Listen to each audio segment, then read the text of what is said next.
uJesu Kristu uyinkosi. Baba, ngicela ukubingelela ubaba, ngibingelele nomama uNsibande egameni likaJesu waseNazaretha. Ngicela ukudlulisa ubufakazi obufishane nje. Ngenkathi sike emkhosini wa-10 days ngasendelwa kwathiwa ngibhale i-test. Ngayibhala i-test ngayiphasa. Emva kwayo i-test ngabizelwa i-interview. Ngaya kwi-interview ngafike ngayiphasa. Ngaphinde ngasendelwa imeseji yokuthi angiyosayina manje i-contract. Ngahamba ngiyosayina i-contract.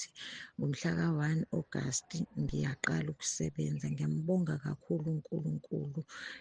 Muhle uNkulunkulu ngey'khathi zonke. Amen. Jesu Kristu inkosi. uJesu Kristu inkosi. Ngiyakubingelela baba uNsibande, ngibingelela noma uNsibande egameni lenkosi uJesu Kristu waseNazaretha. Ngibingelela abazalwane ekhaya lezwi entabeni yendlu kaJehova kuyabonelelwa. Ngiyambonga uNkulunkulu ukuba sekhaya lezwi. Ngibonga uNkulunkulu ngokuba uye wangivikela. Kade ngisebenza ekhaya kwamamncane, ngikhuphula udonga okubiywe ngalo. Ngime esikhafuleni esinesitendi sey'nsimbi, bese kuba amaplangwe engima kuwona. Aye aphuka amaplangwe, ngawa phansi, ngalimala, ngaba nemihuzuko nje emlenzeni owodwa nasengalweni eyodwa, imihuzuko nje emncane. Ngiyambonga uNkulunkulu ngalokho. Ngisasebenza nje khona lapho ey'nsukwini kwaye kwawa nefoni yami yangalimala. Ngiyambonga uNkulunkulu ukuba sekhaya lezwi kuyasakha, siyavuseleleka, siyavikeleka. Ngiyambonga nje kakhulu uNkulunkulu. Ngimbonga nangey'nkonzo zikaJulayi. Hawu, siyabonga kakhulu, iy'nkonzo ezimnandi. Siyafunda bakithi, siyakhula. Usuku nosuku ekhaya lezwi siyathola iy'nkonzo. Ngimbonga nje ngalokho uNkulunkulu. Kukhona izwi lenkosi kumaHebheru 6:7 elithi, ngokuba umhlabathi ophuze imvula efika kaningi phezu kwawo umilisa imifino ebasizayo abawulinyelwayo. Uyabusiswa nguNkulunkulu. Ngiyabonga ngekhaya lezwi. uJesu Kristu inkosi. uJesu Kristu inkosi. Ngibingelela ekhaya lezwi entabeni indlu kaJehova kuyabonelelwa. Ngibingelela ubaba, ngibingelela nomama Nsibande. uJesu Kristu inkosi. Ngicela ukuletha ubufakazi. Ngangifake iy'mpahla kwaPhephu njengomuntu odayisayo. Khona ngangifakele ikhastoma laseGoli. Impahla yaduka, ngangayazi ukuthi iye ngakuphi. Sekunesikhathi impela nje idukile impahla. Ngize ngaya emakhaya, ngafike ngahlala isonto lonke emakhaya. Impahla lokhu nje bengitshela ukuthi abayazi ukuthi kephi uma ngiya kaPhephu. Uma befona bethi ucinga alingeni lapho. Labo abaphathelene nokuthuthwa kwazo iy'mpahla.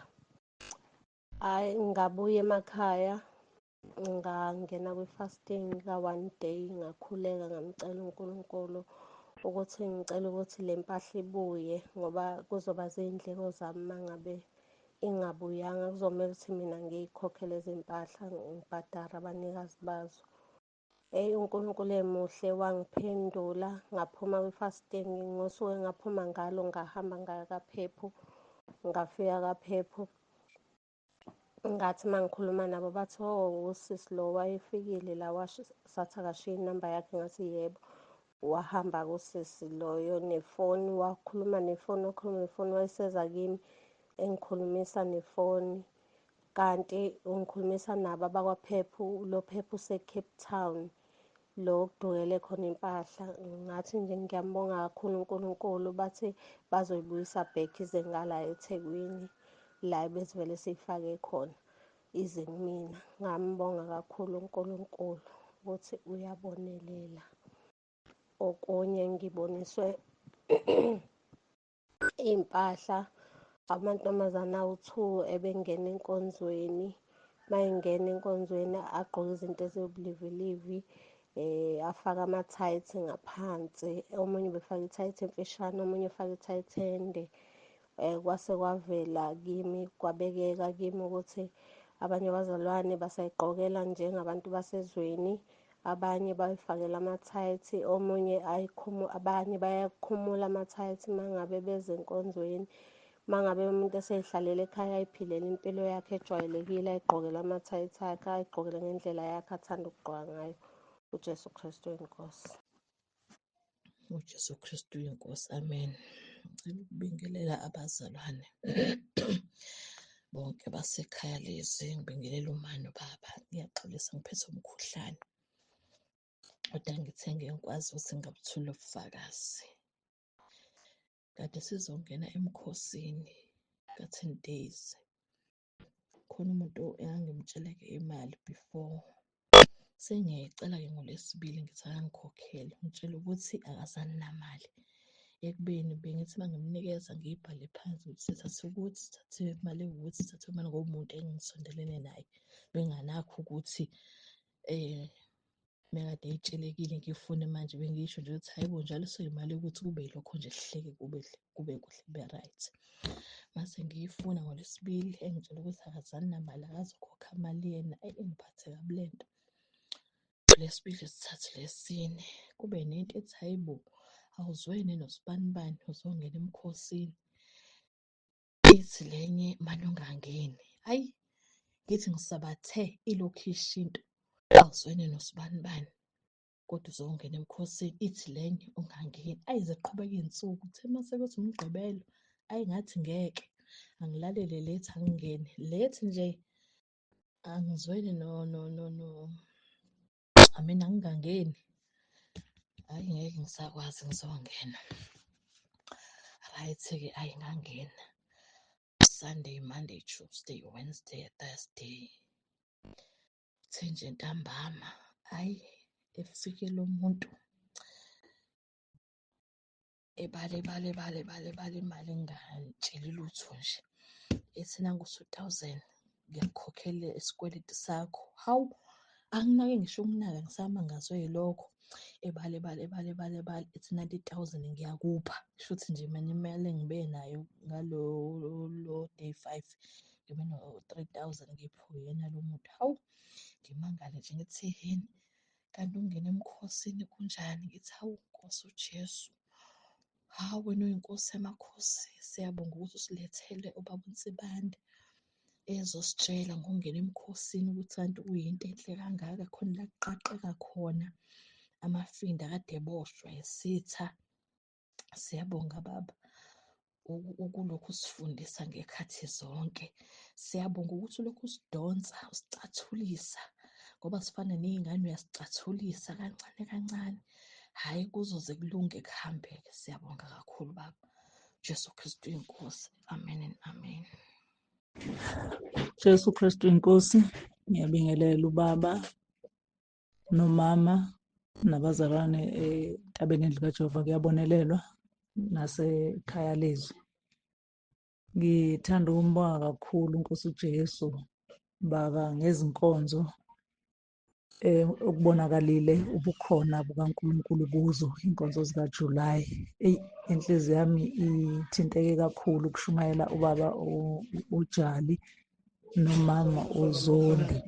Inhliziyo yami yathinteka kakhulu baba, ngakhumbula amazwi asho ubaba ebuya othongathi ukuthi noma esengahamba umsebenzi kaNkulunkulu uyosala.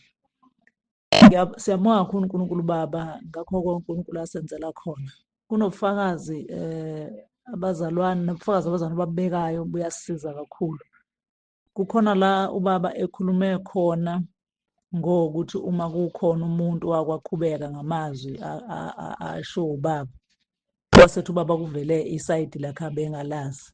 Kimina-ke baba kube khona lokho ukuthi ngesinye isikhathi baba enye into iyenzeka, kuthotshiswe omholi ukuze abantu abeza ngemuva bafunde inkonzo. Ngeke ngikubone ngake ngakubona kwesinye isikhathi nenye inceka kaNkulunkulu ifica lesi sikhathi sokuthi yehle ixolise ngalolu hlobo. Kodwa lokho kwasiza abazalwane abaningi. Angazi-ke ukuthi ubaba isima bekhuluma kiso bekwenzakaleni, ngoba mina ohlangothini lwami selokhu ngafika ekhaya lezwi ngeke ngizwe nami ngesinye isikhathi indlela engiqondiswa ngayo inyama yami ingafuni ukwemukela, kodwa umoya kaNkulunkulu uthi iyona indlela le.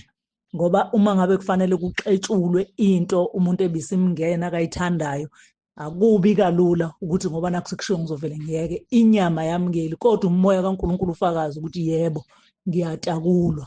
uJesu Kristu uyinkosi. Siyambonga uNkulunkulu kakhulu. uJesu Kristu uyinkosi. Amen. uJesu Kristu uyinkosi. Ngiyabingelela kuBaba uNsibande nakuzo zonke izimvu zikaNkulunkulu abazalusile ngokuthunywa uNkulunkulu uBaba ukuba aziluse. Ngicela ukudlulisa nje namba ufakazi. Ekuseni ngingena ekhishini la kanti kunentambo kagesi ihamba phansi la ixhunyiwe. Ngokukhulu nje nginganakile nganyathela la ixhunywe khona. Ayi, sasuka isidumo saguga isicathulo. So ngiphakamisa amandla kaNkulunkulu nje nokumbonga uNkulunkulu nokubaluleka ukuthi kubaluleke kangakanani uma ulala ucela ukuba uNkulunkulu Baba akukhusele, noma uvuka ekuseni ubonge bese ucela futhi ukuba akukhusele nasemini yonke. Sengiyabuka nje mengicabanga ukuthi mhlawumbe ukuba bengingacelanga uNkulunkulu Baba ukuba ngikhusele imini yonke, ngabe ngilimalile, mhlambe ngabe ngishonile, ngoba le ntambo nginyathele ngingaboni nje kwasuka umlilo saguga isicathulo ngaphansi. Ngithi nje uNkulunkulu mkhulu, dumo lonke olwangiloswa kuye. Ngiyambonga kakhulu ngokuba bengicilile ungikhuselile. Ngiyabonga uJesu Kristu inkosi. uJesu Kristu uyinkosi. Ngiyabingelela ubaba benoma, ngibingelela ikhaya lezwi, ngibingelela bonke abazalwane ngegama lenkosi yethu uJesu Kristu waseNazaretha. Ngicela ukudlulisa ukumbonga uNkulunkulu umusa wenzela ukuphila kwami. Bengingumuntu ohlala egula baba, ethi mayegula mhlawumbe kugcine sengilaliswa esibhedlela njalo nje kusukela ngo-2019, 2020, 2021 ngagcina ukulaliswa esibhedlela. Ngaye ngacela kubaba ukuthi ngicela ngikhulekele ngilalisiwe esibhedlela, ngachaza inkinga yami. Ngagcina lokho kulaliswa esibhedlela noma ngigule, kodwa kuke kungafikeleli lapho ukuthi ngize ngiye esibhedlela. Ngiyambonga uNkulunkulu, ngisindile ey'ntweni ey'ningi. Bengiphathwa namathansela mhlambe kabili ngonyaka, agcina nje kusukela ngo-2021 namanje awakaze angiphathe, ngiphilile. Ngiyambonga uNkulunkulu owakubeka wena baba ukuthi usifundise ukukhuleka. Siyambonga uNkulunkulu. uJesu Kristu uyinkosi. Kuningi nje baba uNkulunkulu angenzela khona ngisho ekhaya. Ngiyambonga kakhulu uNkulunkulu. uJesu Kristu uyinkosi. uJesu Kristu uyinkosi. Ngiyabulisa tata nomama nabazalwane endabeni endlu kaJehova kuyabonelelwa nasekhaya elizweni. uJesu Kristu uyinkosi. Ndinobufakazi kakhulu, ndimbulela kakhulu uThixo ngokubiyeleka entabeni nasekhaya elizwi, ngoba ngokubakho kwethu entabeni nasekhaya elizwi kuvikeleka nefemili zethu. Ndithola umbiko usista wami oseGoli, umntana obegibela iteksi istaff xa esiya esikolweni. Kwenzeke umangaliso wokuba ngokuvula izikolo ayitshintshe itransport, akhwele ibhasi. Transport leyo bebegibela kuyo yatshaya yangqongqa nabantwana bengaphakathi kuyo. bebiba yi-19 kwashona i-7. Umzali wabenabantwana abayi-4 kuyo lo teksi leyo bashone bonke. Kubuhlungu kakhulu ngabantwana abashonile. Ubufakazi bami bobukubana sivikelekile, kuvikeleka nemindeni yethu kuba khona ekhaya lizwi. Siyambulela kakhulu uThixo ngabazali asinike bona, ngemikhuleko asifundisa yona abazali bethu, uJesu Kristu inkosi.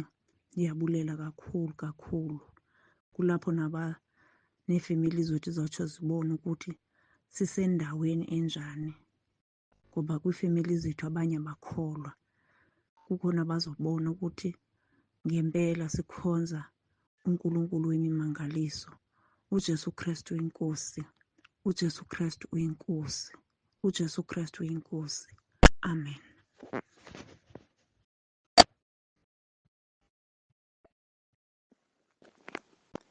uJesu Kristu inkosi. Baba, ngiyabingelela ubaba, ngibingelela nomama, umndeni wonke okaNsibande egameni likaJesu.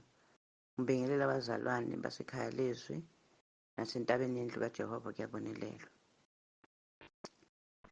Ngicela ungidlulisa lokhu baba, ukuthi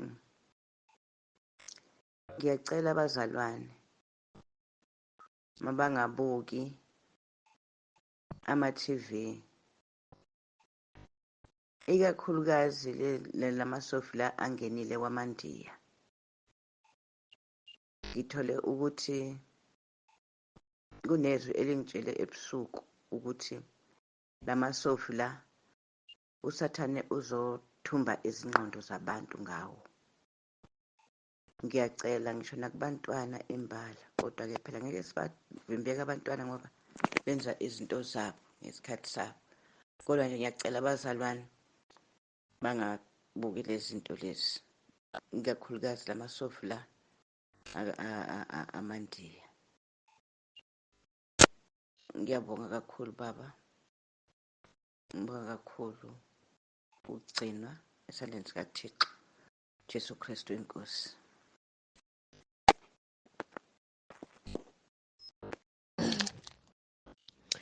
Ngizothatha leli thuba ngibingelele umndeni wakaNsibande, umama nobaba. Ngibingelele nabazalwane bonke. Ngithi uJesu Kristu inkosi. Ngiyaqala nokufakaza la egruphini, kodwa nje ngingathanda ukusho ukuthi ngiyambonga uNkulunkulu ngomusa akangenzele wona. Ngiyabonga kakhulu ukuthi uNkulunkulu ungikhumbulile njengoba bengisemkhosini wokufasta ukudla wonke imikhuleko. uNkulunkulu khonile ukungiphendula. Ngingasho nje ukuthi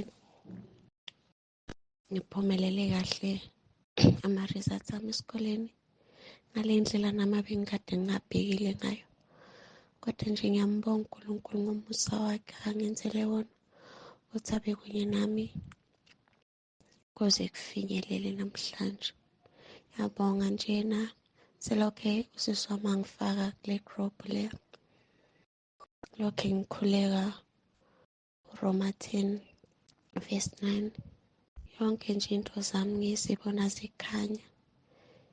Ngiyabonga bamtsibande, sengathi uNkulunkulu engakwandisela ukholweni lakho, akuvikelele nomndeni wakho, abe kunye nani, ngoba kukhulu okushintshile empilweni zethu. Ngiyabonga. uJesu Kristu inkosi. Baba, ngiyabingelela egameni elihle lomsindisi wethu uJesu Kristu. Ngibingelela abazalwane bekhaya lezwi indaba yendlu kaJehova kuyabonelelwa. Ngibingelele wena baba nomama, ngithi uJesu Kristu inkosi. Ngithatha leli thuba lokubonga uNkulunkulu baba owasigcina siya enkonzweni lapha eRichards Bay, wasigcina noma sesibuya. Siyambonga kakhulu, wasenzela nje umusa ukuthi sifike nasemakhaya bephephile, kungekho lutho olunenkinga. Siyabonga kakhulu.